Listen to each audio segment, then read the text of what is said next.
Commemorating the day, because on the 10th of Tevet, it was Nebuchadnezzar that started the siege on Yerushalayim.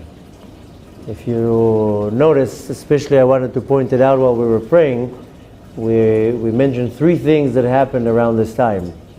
On the 8th day of the month of Tevet, the Torah was translated to Greek, which I know a lot of people say, okay, so what's the big deal? So what if it was changed to translated to Greek? So what? So Bezrat Hashem, we'll have time. We'll talk a little bit about that. What does it mean? Why it's so bad that it was translated to Greece?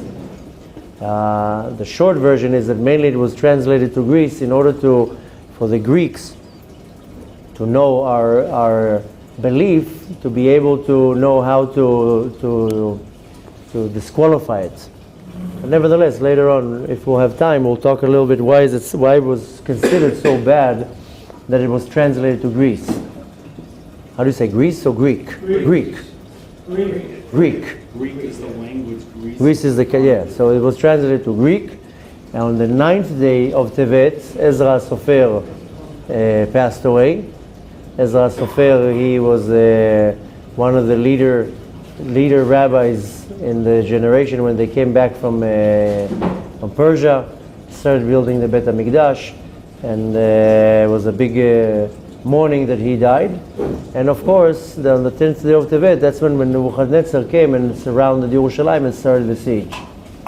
Now, there is a place in the prophets, the prophet Zechariah says, Ko Amar Hashem Tzvakot, and he's mentioning that there are 4 fasts. The fast on the 4th, the fast on the 5th, the fast on the 7th, and the fast of the 10th.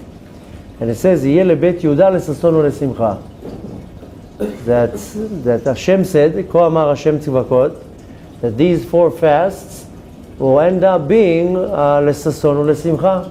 So sason is the joy and simcha is happiness. So what are you saying here? That this is completely the opposite of what we think it is.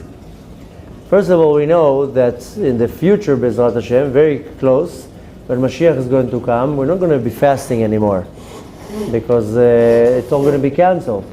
So these days will turn to Yom Tov, to good, happy days. We're going to be celebrating them. Now, there is an argument in the Gemara, believe it or not, and the argument is between Rabbi Shimon and Rabbi Akiva.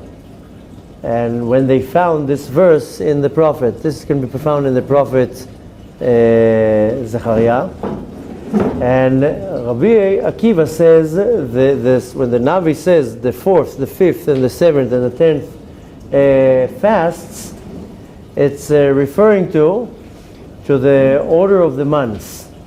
So the 4th month, the 5th month, the 7th month, and the 10th month, which doesn't make much of a sense, but that's what Rabbi Akiva says. The 4th month is Yud Zayin B'Tammuz, because we start counting the month from Nisan. So Nisan is the 1st month, then Iyar, then Sivan, then Tammuz is the 4th month. That's talking about the fast of Yud Zayin B'Tammuz. The 5th month is the fast of Tisha B'Av. The 7th month is Tzom Gedalia. And the 10th month is Asara B'Tevet. It works out perfectly according to Rabbi Akiva. What are these 4 fasts that our sages decided we will do? And that's what the prophet Zechariah says.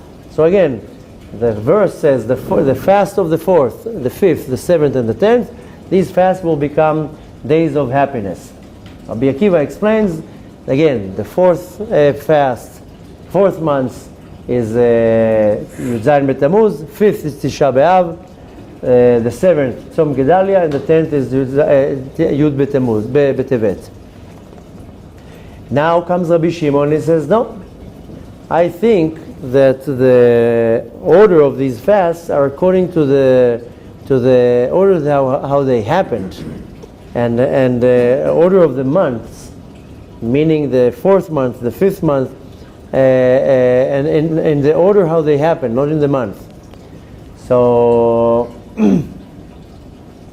nevertheless, the halacha and the Talmud goes by Rabbi Akiva, not Rabbi Shimon, that it's talking about the order of the actual months where the fast happened. Now, what had happened on the 10th of Tevet? I said that Nebuchadnezzar, the king of Babel, he came and he put a siege on Yerushalayim. That's how you say siege? Yes. Siege? So, and the siege was a year and a half. A year and a half he surrounded the walls of Yerushalayim, and needless to say, what a torture it was. Can you imagine? No food, no supplies, nothing going in, nothing going out. Just imagine a whole year and a half to be under siege. Like we don't really relate with it, but it's like a ghetto. What Hitler did in Germany and in Poland and many other places, put walls around an area, and that's it. Nobody comes in, nobody comes out. And there's rules, and if you're walking after a certain hour in the street, you get shot, and there's no food, and this is a siege.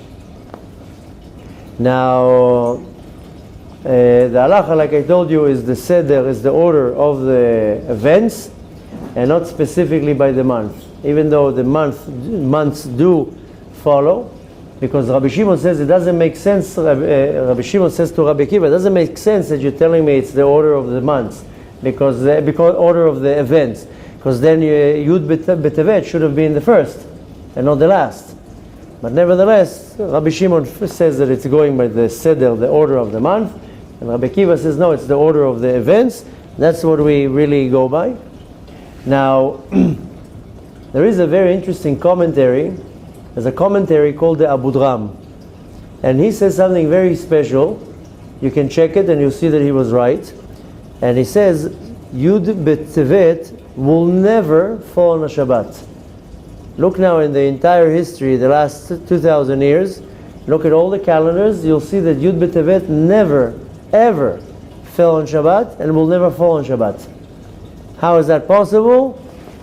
That's exactly what the Khatam Sofer said in the name of the Bet Yosef, because the Bet Yosef, the Moran Yosef Karo, wrote that in Shulchan Aruch, and he says there, I don't know where he knew that from. Where did he bring that from? But the truth is that that's the reality. Yud B'Tevet never fell on Shabbat. Now, but there is an halacha that says that if Yud B'Tevet would have fallen on Shabbat, we would fast on Shabbat like a Yom Kippur. Any other fast that falls on Shabbat, including Tisha B'Av, we remove the fast. We don't fast on Shabbat. The only time that we really fast on Shabbat is Yom Kippur. And if ever, hypothetically, Yud B'Tevet would fall on a Shabbat, we would fast on a Shabbat. This is putting Yud B'Tevet in a very different status. Now, when else are we allowed to fast on Shabbat? There's one time else that we're allowed to fast on Shabbat, and that's if Friday night you had a bad dream. And a dream, specifically, it says that you dreamed that your teeth fell out. The commentary says that if you have a dream that your teeth fell out, it means somebody close to you is going to die, and you're allowed to fast on Shabbat to annul the decree. Now, it's already brought down in halacha exactly how and what, and the halacha explains that if you already had toothaches or tooth pain before that, then you're exempt from the fasting. But this is a little bit less, not so relevant. But the halacha is that there's no other day besides Yom Kippur that will push off the Shabbat when in regards to a fast. Only Yom Kippur, and if you had a bad dream. And the bad dream is it's called Ta'anit Chalom, that you have a bad dream, but not some a real bad dream. Then if it happens Friday night, you're allowed to fast on Shabbat. The only thing is that you have to fast again on Sunday for fasting on Shabbat. Because you fasted on Shabbat and you didn't pleasure Shabbat, then you have to fast on Sunday again on the fast on Shabbat. So you have to do 2 fasts. And this is to rectify, so to say, the fact that you fasted on Shabbat and you didn't eat and you didn't do the Sudot and so forth. So we really find twice an option that Shabbat, it's called Lidchot et HaShabbat, to push the Shabbat. On Yom Kippur, and that happened many times. Last Yom Kippur fell on a Shabbat. And also, I think 3 years ago, Yom Kippur fell on a Shabbat. And of course, Ta'anit Dibur. And hypothetically, because according to the commentaries, it will never happen, that if Yud B'Tevet would fall on a Shabbat, we would actually fast. It will push the Shabbat. Now, comes a big question. How come on a bad dream, a Ta'anit Chalom, I fast on a Shabbat, and on Tisha B'Av, no. If Tisha B'Av will fall on Shabbat, you move the fast. So Tisha B'Av seems like a pretty severe thing. This is the second, or I can say the only fast that is not biblical, that is a full 24 hours. The only fast that we really have biblical is Yom Kippur, and that's 24 hours.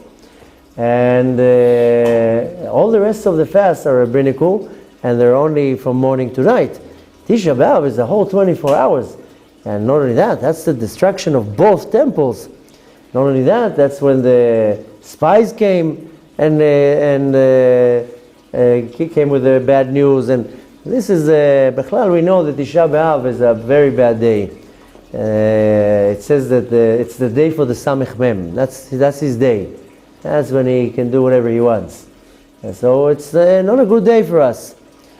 And on a Ta'anit Chalom, on a fast of a dream, I'm allowed to fast on Shabbat and Tisha B'Av not. Things a big question. The answer for this is that all the fasts that we do are for something we did in the past. Tisha B'Av is for something that for the destruction of the temple. It happened in the past. Som Gedalia for the murder of Gedalia, that because of that started also the leadership of the Jews in Israel started deteriorating, and which caused later on the control of foreigners in the land of Israel. The fast of Yud Zayin B'Tammuz, that's when the walls broke. So we look at all the fasts, it's fasts that something had happened in the past. But Yom Kippur, for example, is a fast for something that's going to happen in the future. It's Kaparat Avonot, it's atonement. And I'm fasting for something to happen in the future, to change in the future. Again, Tisha B'Av, I'm fasting for something that happened. I'm not predicting something that's going to happen. Yud Zayin B'Tammuz, the walls broke. It's something that happened. I'm not predicting something's going to happen. But on Yom Kippur, I know that I did a lot of sins, and I can chas v'shalom be punished for that.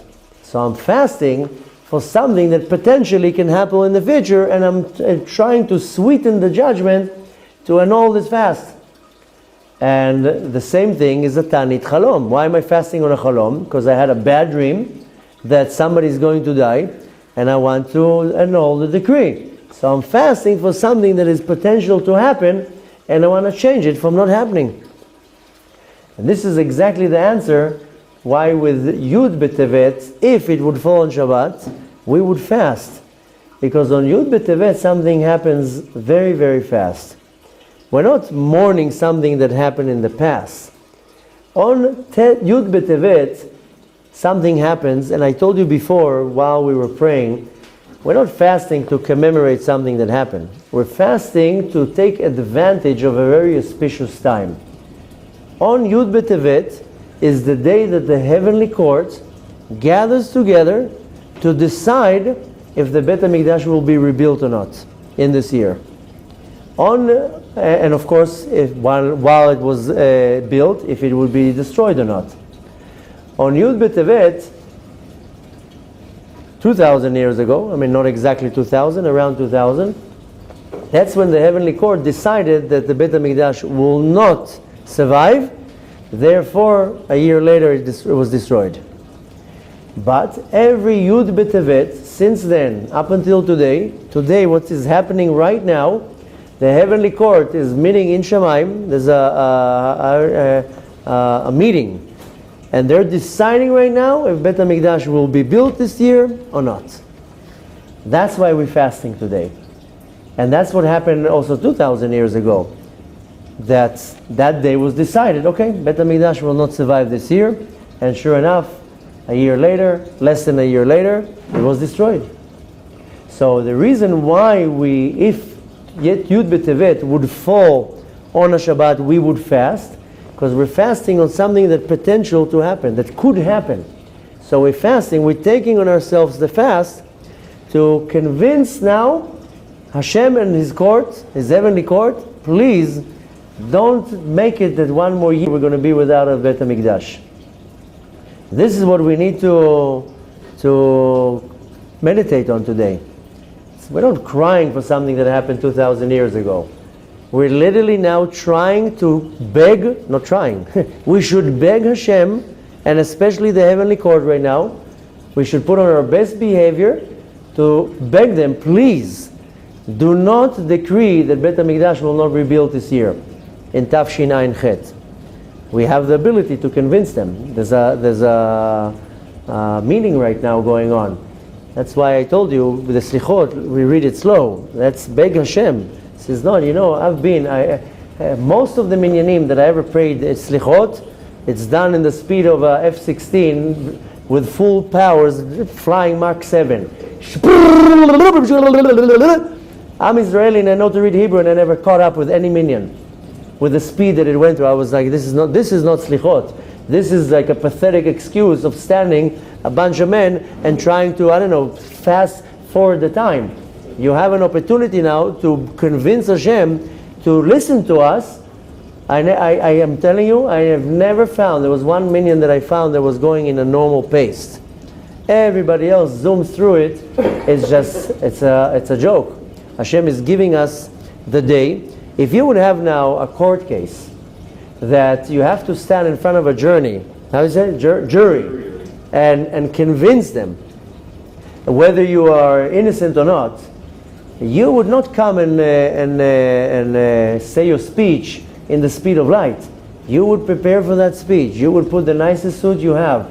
You would tell them, you would pour your heart to them. That's the slichot. It's not a punishment.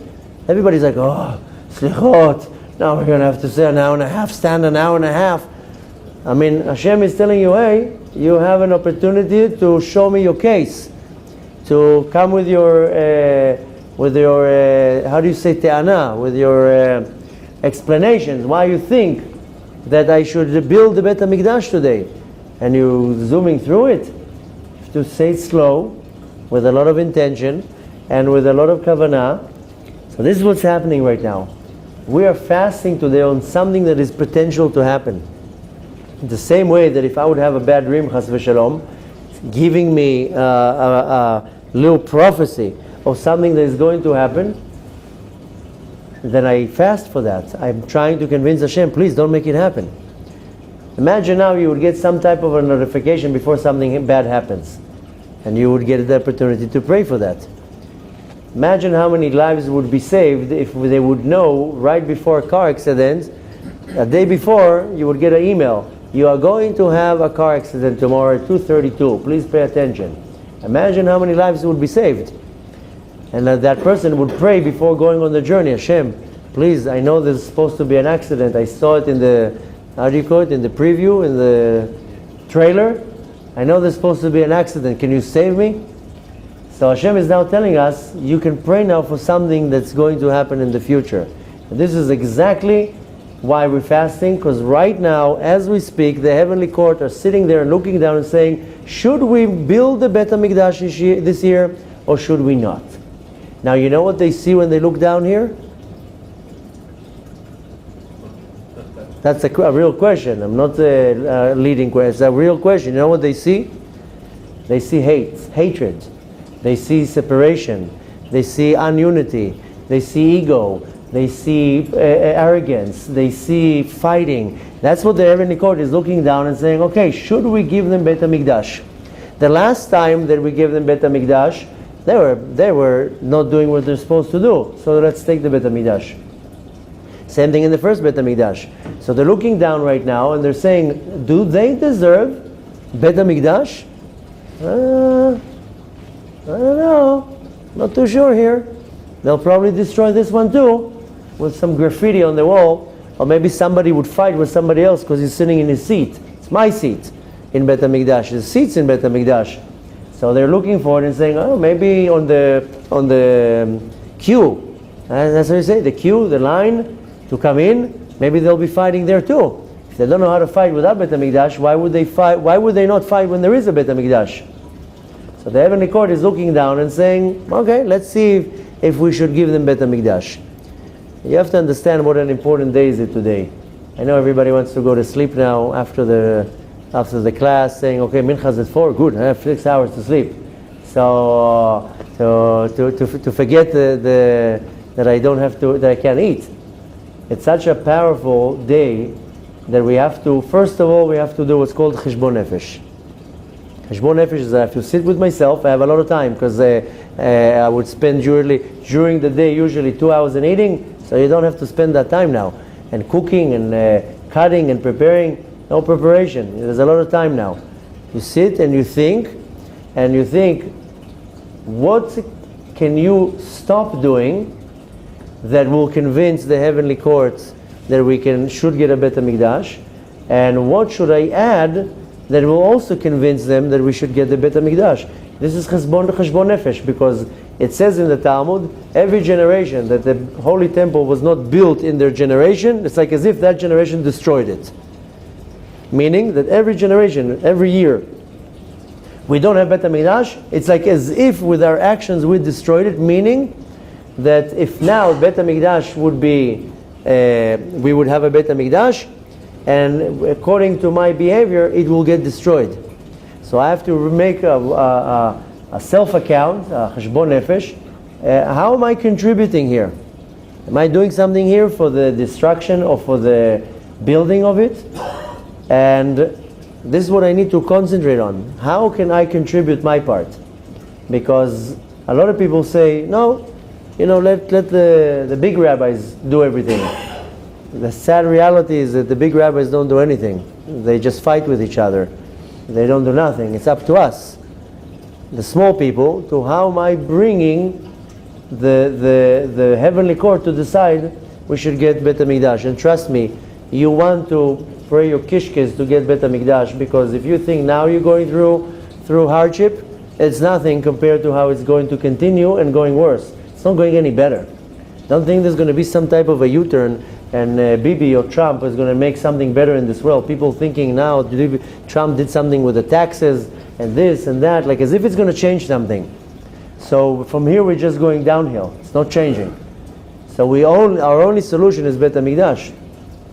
So right now, in order to really get the right decree by the heavenly court, is to show the heavenly court that we can handle it, so to say.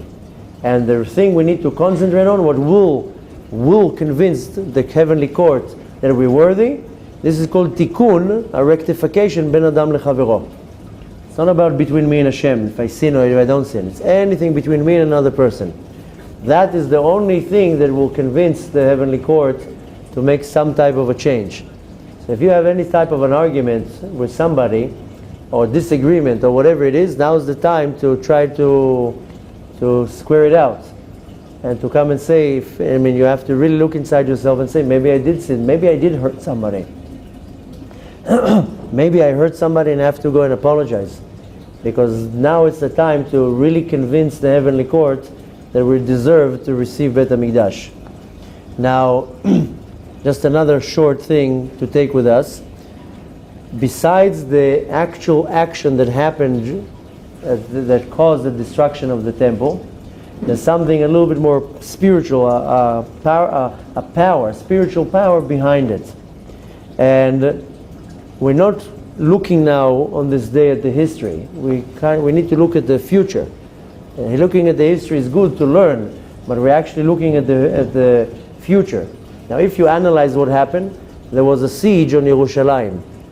Now, Yerushalayim is presenting, in the spiritual level, it's presenting my heart. And there was a siege on the heart. And in our nefesh, even in my soul, there's a heart. And the siege was placed on the heart. What does it mean? That the siege that is on it's called the siege that is on the human being, it's coming to destroy my heart.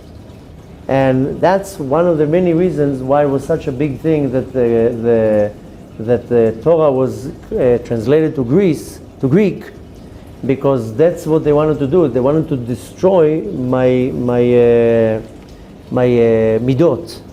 The destruction of the heart is what's causing a person to become selfish and arrogant and ego.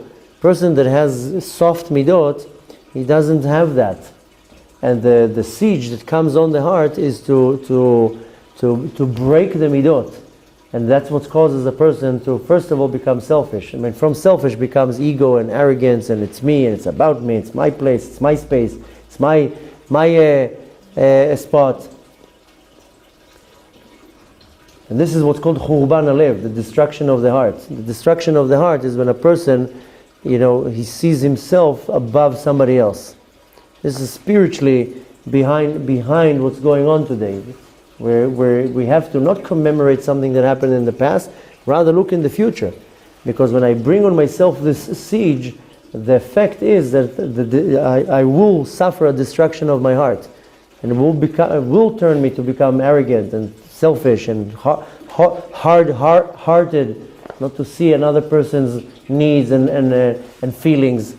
So we have to really today take a time to define what are my boundaries, because the Torah is all about boundaries and restrictions, and my boundaries, everything has to be defined.